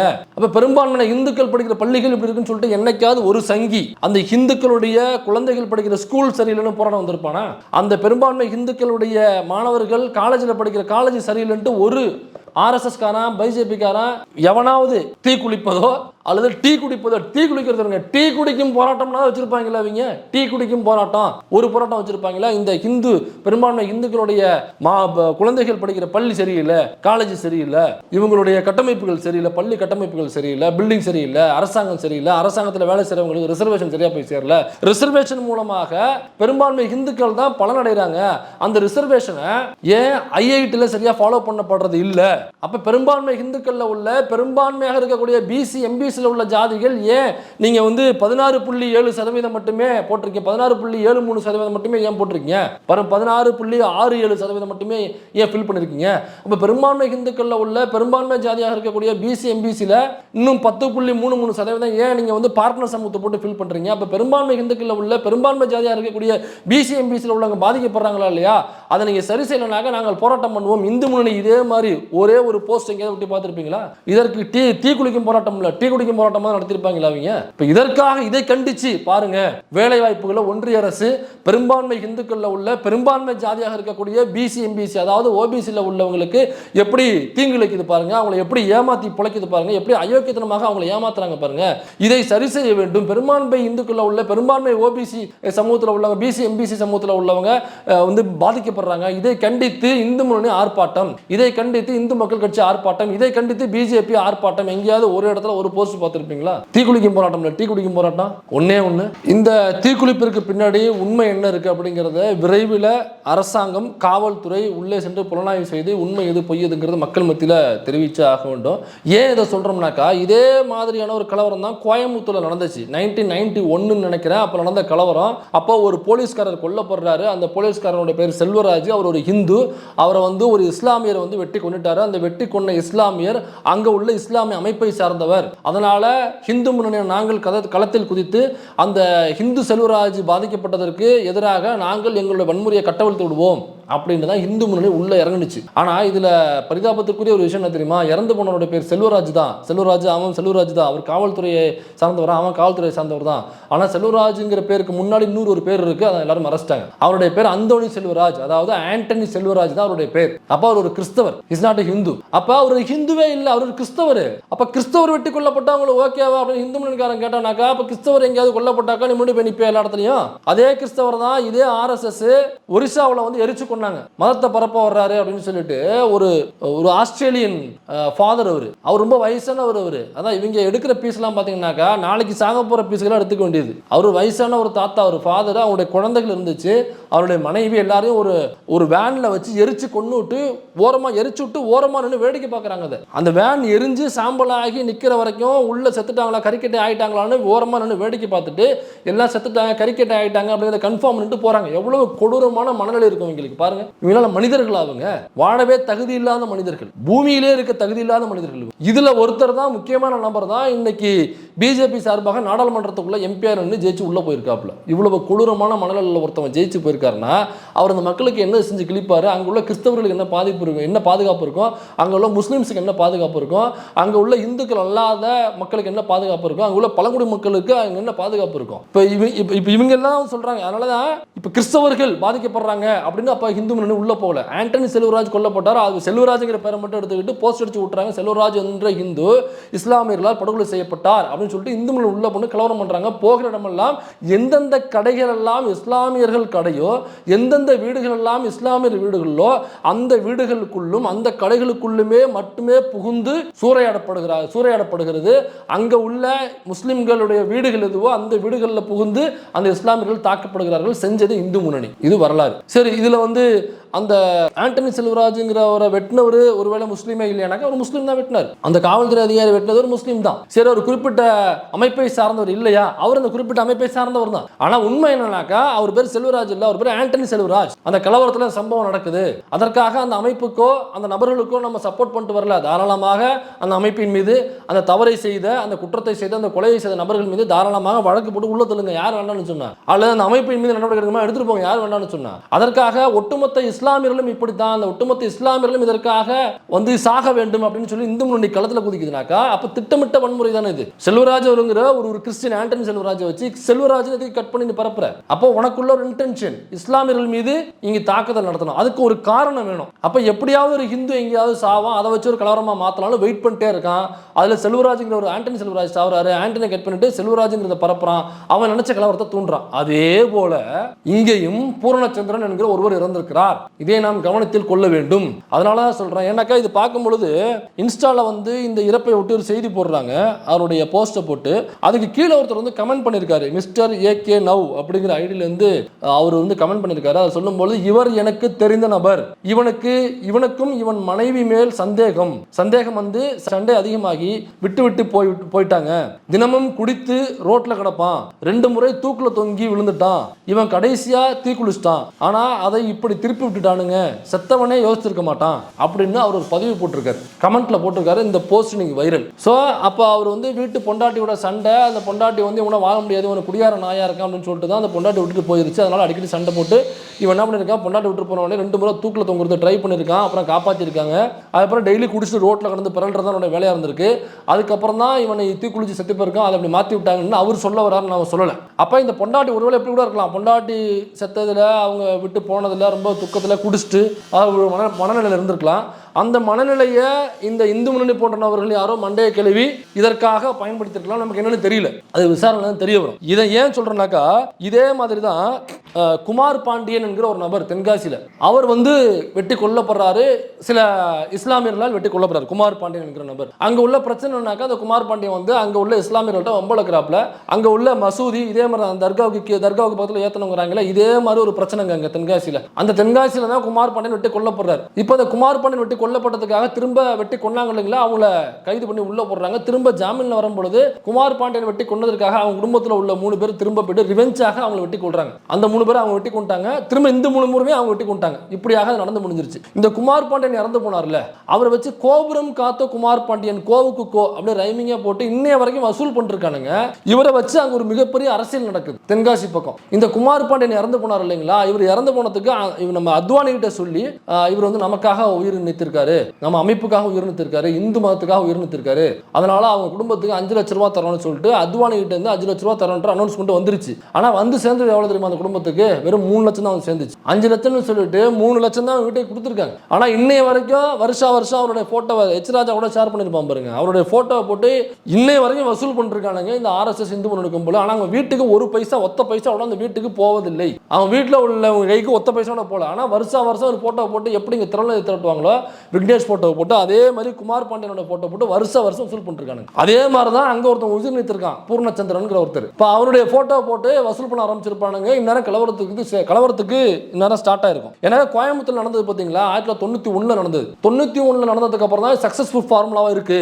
இது நடந்ததுக்கு அப்புறம் பிஜேபி தமிழ்நாட்டுக்குள்ளே நம்ம உள்ள கொண்டு போயிட்டோம், கோயம்புத்தூர்லயே நம்மளால உள்ள கொண்டு போக முடியுது அப்படின்னு சொல்லி தான் இந்த ஃபார்முலாவை குஜராத்தில் அதுக்கப்புறம் அவங்க நடைமுறைப்படுத்துறாங்க. குஜராத் கலவரம் இருக்கு பார்த்தீங்களா, அந்த குஜராத் கலவரம் கோயம்புத்தூர் கலவரத்தை ஃபர்ஸ்ட் நடத்திட்டு அந்த ஃபார்முலாவை தான் அதுக்கப்புறம் குஜராத் கலவரத்தில் அவங்க அப்ளை பண்றாங்க. ஃபைனல் சொல்யூஷன் ஒரு டாக்குமெண்ட்ரி இருக்கு. அந்த டாக்குமெண்ட்டோட லிங்க் இந்த வீடியோ டிஸ்கிரிப்ஷன்ல இருக்கு, தயவு செஞ்சு அதை கிளிக் பண்ணி பாருங்க.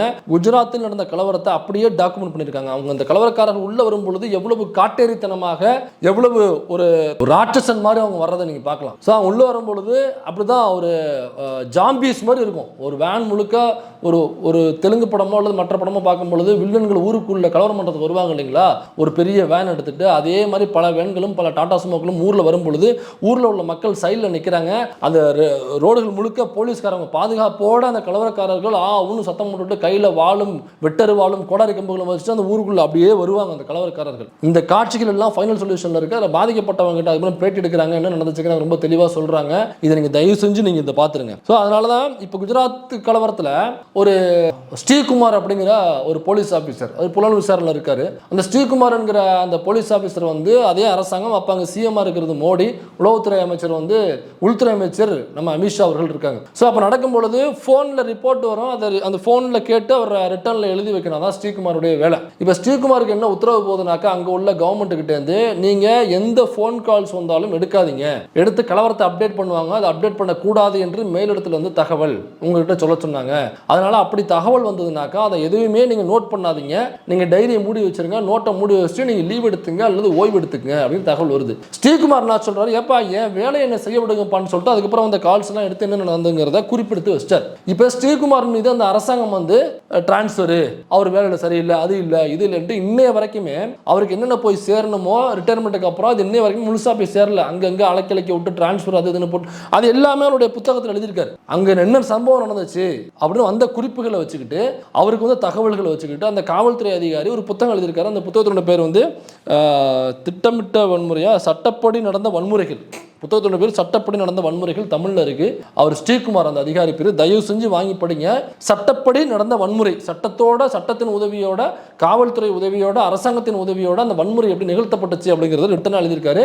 அவர் ஒரு போலீஸ் ஆஃபீஸர், அங்கே நடக்கும்பொழுது அங்கே இருந்த போலீஸ் ஆஃபீஸர் அவர். அது மட்டும் இல்லாமல் சஞ்சீவ் பாட்னு ஒரு police officer, IPS officer. So அவரும் என்ன பண்றாருனாக்கா, இதே மாதிரி அங்கே கலவரம் நடக்கும் பொழுது நீங்க தடுக்காதீங்கன்ற உத்தரவு போகுது, முடிஞ்சா அந்த கலவர கும்பலுக்கு பாதுகாப்பு கொடுங்க என்று அந்த அரசாங்கம் சொல்லுது. சஞ்சீவ் பாட் மறுக்கிறாரு அந்த மீட்டிங்ல, அது எப்படி நாள இருக்க முடியும் அப்படின்னு கேட்கிறாரு. இப்படி கேட்ட ஒரே காரணத்தினால இன்னொரு விஷயம் என்னன்னாக்கா, சஞ்சீவ் பட்டர் ரிப்போர்ட் பண்றாரு. அங்க உள்ள ஒரு எம்எல்ஏ, அவர் வந்து காங்கிரஸ் எம்எல்ஏ, அவர் பேர் வந்து ஈஷான் ஜஃபாரி அப்படிங்கிறதா ஒரு முஸ்லீம் காங்கிரஸ் எம்எல்ஏ அவர். ஸோ அந்த முஸ்லீம் காங்கிரஸ் எம்எல்ஏவுக்கு ஒரு லைஃப் த்ரெட் இருக்கு, அவரை கொல்ல போறாங்க அப்படிங்கிற தகவல் அவருக்கு கிடைக்குது IPS ஆஃபீஸர். இது அந்த மீட்டிங்ல உட்காந்துட்டு, எங்க இந்த மாதிரி அந்த எம்எல்ஏ காங்கிரஸ் எம்எல்ஏ அவருடைய உயிருக்கு ஆபத்து அப்படிங்கிற தகவல் வந்திருக்கு, முன்கூட்டியே அவருக்கு பாதுகாப்பு கொடுத்து அல்லது அவருடைய இடத்தை மாற்றி கலவர கும்பலிட்டு அவரை காப்பாற்ற வேண்டிய பொறுப்பு பொறுப்பு இருக்குது அப்படின்னு சொன்னோடனே அதை செய்ய வேண்டாம், செய்யாதீர்கள் அப்படின்னு இந்த கூட்டத்தில் சொல்கிறாங்க. அது யார் சொன்னதுன்னு நீங்களே முடிவு பண்ணீங்க. இதை வந்து அவர் பதிவு பண்ணுறாரு விசாரணையில். இதை பதிவு பண்ணுறாரு விசாரணையில் என்கிற காரணத்தினாலேயே அவர் மீது ஒரு குற்றச்சாட்டு சுமத்துறாங்க. என்னன்னாக்கா 1990 இதே ஐபிஎஸ் ஆஃபீஸர் இன்ஸ்பெக்டராக இருக்கும் பொழுது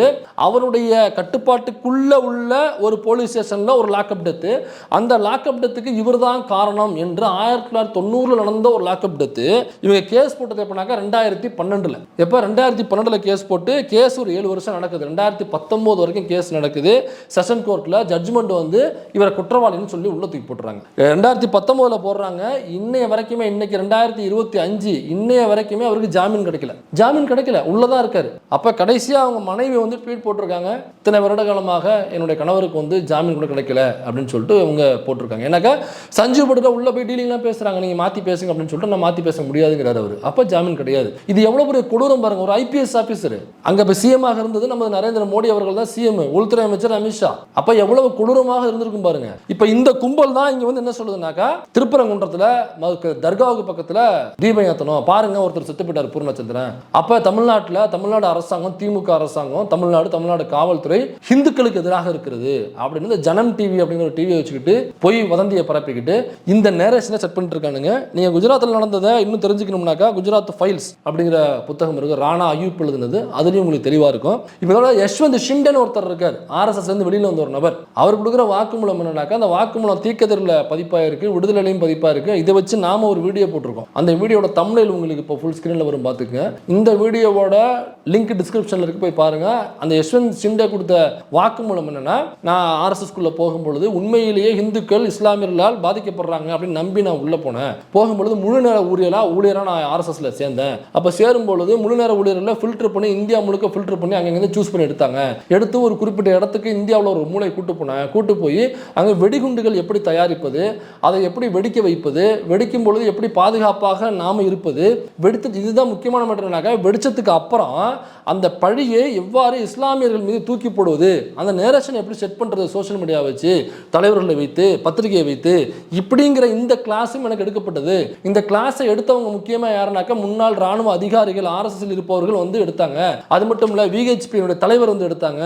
ஆர்எஸ்எஸ் முக்கிய தலைவர்கள் பேர் கொண்டு எழுதுறாப்ல, இவருடைய பேர், இந்த பேர் இவங்க தான் இந்த பொறுப்புல இருக்காங்க, இவங்க எல்லாம் வந்து இந்த கிளாஸ் எடுத்தாங்கன்ற வாக்குமூலத்தை கோர்ட்ல கொடுத்திருக்காப்ல. ஆனா இதுவரைக்கும் ஆர்எஸ்எஸ் மீதோ பிஜேபி மீதோ அந்த தலைவர்கள் மீதோ எந்த நடவடிக்கையும் இல்லை. இதை நீங்க முழுசா என்னன்னு தெரிஞ்சுக்கணும்னாக்கா டிஸ்கிரிப்ஷன்ல லிங்க் கிளிக் பண்ணி அந்த வீடியோ போய் பாருங்க. யஷ்வந்த் ஷிண்டே அந்த இதை ஆர்எஸ்எஸ் விட்டு வெளியே வந்து அவர் கொடுத்த வாக்குமூலம். சோ இந்த கும்பல் தான் என்ன சொல்லுதுனாக்கா, இன்னைக்கு இவரை வச்சுக்கிட்டு, யார பூர்ணச்சந்திரனை வச்சுக்கிட்டு திருப்பரங்குன்றத்தை ஒரு அயோத்தியாக மாற்றுவதற்கு முதல் உயிரை இன்னைக்கு பலிகடாவா ஆகியிருக்கிறது. சரி, ஒருவேளை அந்த திருப்பரங்குன்றங்கிறத அயோத்தியா மாத்திட்டாங்கன்னு வச்சுப்போமே, அதுக்கப்புறம் என்ன நடக்கும் அப்படின்னா, இன்னைக்கு பாபர் மசூதி இடிச்சுட்டு அயோத்தியா மாத்திருக்காங்களா, அங்க என்னவாக நடந்திருக்குனாக்க, நேத்து டெலிகிராஃப்ல ஒரு கட்டுரை வந்திருக்கு. அந்த கட்டுரை என்ன சொல்லிருக்காங்கன்னாக்கா, ஒரு பெண் கல்லூரி படிக்கிற BA செகண்ட் இயர் படிக்கிற ஒரு பெண், ஒரு மாணவி, அந்த மாணவி அயோத்தியில் உள்ள அந்த ராமர் கோயில் இருக்கு பாத்தீங்களா, இப்ப கட்டின ராமர் டெம்பிள், அந்த ராமர் கோவில்ல துப்புரவு பணியை அவங்க அப்பப்போ போய் செய்கிற ஒரு பெண்ணா இருக்காங்க. காலேஜ் முடிச்சுட்டு அந்த கோவிலில் போய் துப்புரவு பணி வேலை செய்கிற ஒரு பெண்ணா இருக்காங்க.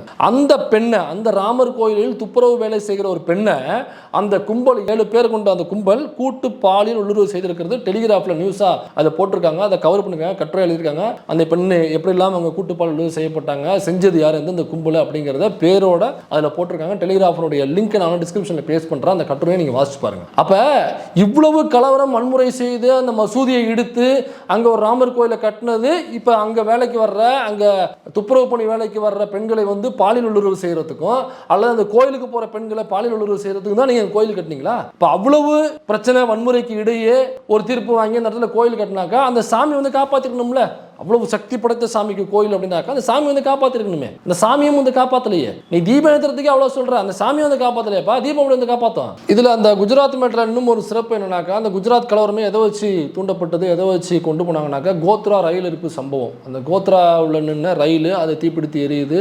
அதில் உள்ள இருந்தவங்க எல்லாம் ஆன்மீகவாதிகள், ஏதோ ஒரு கோயிலுக்கு போயிட்டு வராங்க. அதில் ஆன்மீகவாதிகள், இந்து ஆன்மீகவாதிகள், இஸ்லாமியர்கள் வெளியிலிருந்து பெட்ரோல் மண்ணெண்ணை கொளுத்தி விட்டு அந்த டோரை லாக் பண்ணிட்டு பெட்ரோல் மண்ணெண்ணை போட்டு அதை கொளுத்தி கொளுத்தி விட்டு ஆன்மீகவாதி இந்து ஆன்மீகவாதிகளை தீக்கிரையாக்கி விட்டார்கள் அப்படிங்கிறதா அவங்க எடுத்த நேரேஷனு. செத்து போனவங்களுடைய உடலை லாரியில் கொண்டு போட்டு ஒரு ட்ரக்கில் கொண்டு போட்டு ஊர் முழுக்க அந்த பாடியை செத்து போன பாடியை போட்டு பிரச்சாரம் பண்ணி பாருங்க முஸ்லீம்ஸ் கொண்டுட்டாங்க, எரிச்சு கொண்டுட்டாங்க, வாங்க நம்மளாம் முஸ்லீம்ஸ் எப்படி அட்டாக் பண்ணணும் அப்படின்னு சொல்லி தான் அந்த கலவர கும்பல் அங்கே கேதர் ஆக்கப்பட்டாங்க. அப்போ அதே மாதிரி இந்த உடலை வச்சுக்கிட்டு இன்னைக்கு இவங்க இவ்வளோ பிரச்சனை பண்ணிட்டு இருக்காங்க. அதில் இன்னொரு விஷயம் தெரியுமா, கோத்ரா ரயில் இருப்பு சம்பவத்தில் அந்த எரிஞ்சு போன ட்ரெயின் வெளியிலேருந்து எரியல, உள்ளே தான் எரிஞ்சிருக்கு அப்படிங்கிறது வந்த தகவல். இது மட்டும் இல்ல, ட்ரெயினை லாக் பண்ணிட்டு தான் இந்த வேலையை பண்ணாங்கன்னு சொல்றாங்க இல்லைங்களா. ட்ரெயினை வெளியில இருந்து லாக் பண்ண முடியாது. நீங்க எல்லா ட்ரெயினும் ஏறி பாருங்க, லாக் வெளியில கிடையாது, வெளியில இருந்து திறக்கலாமே தவிர நீங்க லாக் பண்ண முடியாது. லாக்குங்கிறது ட்ரெயினுக்குள்ள தான் இருக்கும், மேலே தூக்கி லாக் பண்றது மாதிரி இருக்கும் அல்லது கீழே லாக் பண்றது மாதிரி இருக்கும். ஃபுல் லாக் நீங்க உள்ள இருந்தா பண்ண முடியும், வெளியில இருந்து ட்ரெயினை லாக் பண்ணவே முடியாது. மற்ற எல்லா டோருமே வேணா வெளியில இருந்து லாக் பண்ற மாதிரி வேணா இருக்கலாம், ட்ரெயின்ல மட்டும் லாக்குங்கிறது உள்ளதான் உண்டு, வெளியில இருந்து லாக் கிடையாது. அப்ப எப்படி வெளியில இருந்து லாக் பண்ணிட்டு வெளியில இருந்து இப்படி எரிச்சிருக்க முடியும்? இது ரொம்ப முக்கியமான லாஜிக்கான கொஸ்டின் இல்லையா?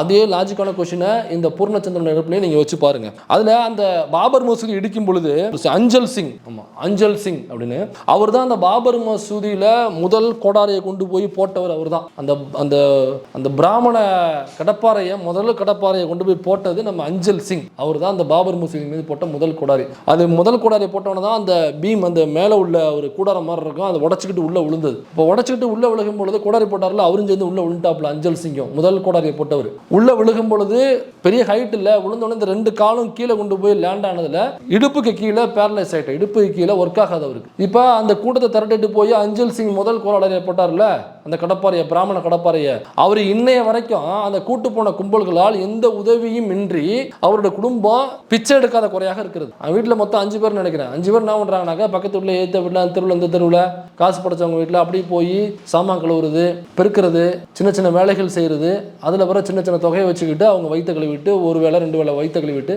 அப்படிதான் இன்னை வரைக்கும் அவங்களுக்கு குடும்பம் நகர்ந்துகிட்டு இருக்கு. எனக்கு எந்த உதவியுமே வரல அப்படிங்கிறத அஞ்சல் சிங்கை பேட்டியில் சொல்லியிருக்காப்புல. கிட்டத்தட்ட 36 வருஷம் ஆகுதுன்னு நினைக்கிறேன், 33 வருஷமோ நம்ம ஆகுதுன்னு நினைக்கிறேன் அந்த சம்பவம் நடந்து. அவருக்கு இந்த கால் இடுப்புக்கு கீழே வேலை செய்யாமல் போய் அவரோட கால அப்புறம் வேலை செய்ய முடியல, வேலைக்கு போக முடியல. அதனால பூரா பொருளாதார உதவி இல்லாமல் ஒத்த பைசாவோட இது வரைக்கும் பிஜேபியிடம் இருந்தோ ஆர்எஸ்எஸ்ஸிடம் இருந்தோ எந்த ஒரு உதவியுமே எனக்கு வரல, அன்னைக்கு எனக்கு கூட்டு போனவங்களால எந்த ஒரு உதவியும் எனக்கு இல்லை என்பதை அஞ்சல் சிங்கை பதிவு பண்ணிருக்காப்புல. அந்த ஸ்கிரீன்ஷாட்டும் உங்களுக்கு வந்திருக்கும், நீங்கள் அதையும் போய் வேணா தேடி பாருங்க. ஸோ இந்த குரூப் தான், இந்த கும்பல் தான் இன்னைக்கு தமிழ்நாட்டில் திருப்பரங்குன்றத்தில் நாங்கள் தர்காவுக்கு பக்கத்தில் உள்ள அளவைக்கல்லில் தான் நாங்கள் தீபம் ஏற்றுவோம், அப்படி தீபம் ஏற்றினா தான் இந்து முஸ்லீம் கலவரத்தை உண்டு பண்ண முடியும் என்று கங்கணம் கட்டி கொண்டு தமிழ்நாட்டில் இறங்கியிருக்கிறார்கள். அதனால் அந்த பூர்ணச்சந்திரனுடைய சாவை, அந்த தீக்குளிப்பை உண்மையாகவே எதற்காக தீக்குளித்தான் என்பதை ஆராய்ந்து பார்க்க வேண்டும். அப்புறம் இதற்கு பின்னாடி இந்த பிஜேபி ஆர்எஸ்எஸ் செயல்கள் இருக்கிறதா அப்படிங்கிறத நம்ம காவல்துறை உன்னிப்பாக கவனித்து மக்களிடம் செலுத்த வேண்டும்.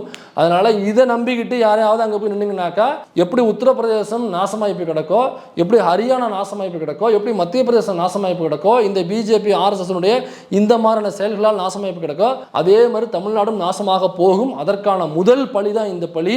இந்த பழிக்கு ஆதரவாக நீங்க போய் நின்னீங்கன்னாக்கா, எப்படி குஜராத்தில் பல்லாயிரக்கணக்கான பார்ப்பனர் அல்லாத நம் மக்கள் எப்படி செத்தாங்களோ அதே போன்று இந்த ஒரு பழிக்கு நீங்க ஆதரவாக பண்ணீங்கன்னாக்கா, பல பழிகள், பல்லாயிரக்கணக்கான பார்ப்பனர் அல்லாத நம் மக்கள் இதில் பலியாக கூடும். அதனால கவனமாக, ஜாக்கிரதையாக இந்த பலியான இந்த கும்பலின் பக்கம் தயவு செஞ்சு போய் நிற்காதீங்க. ரொம்ப கேர்ஃபுல்லாக இதை கையாளு.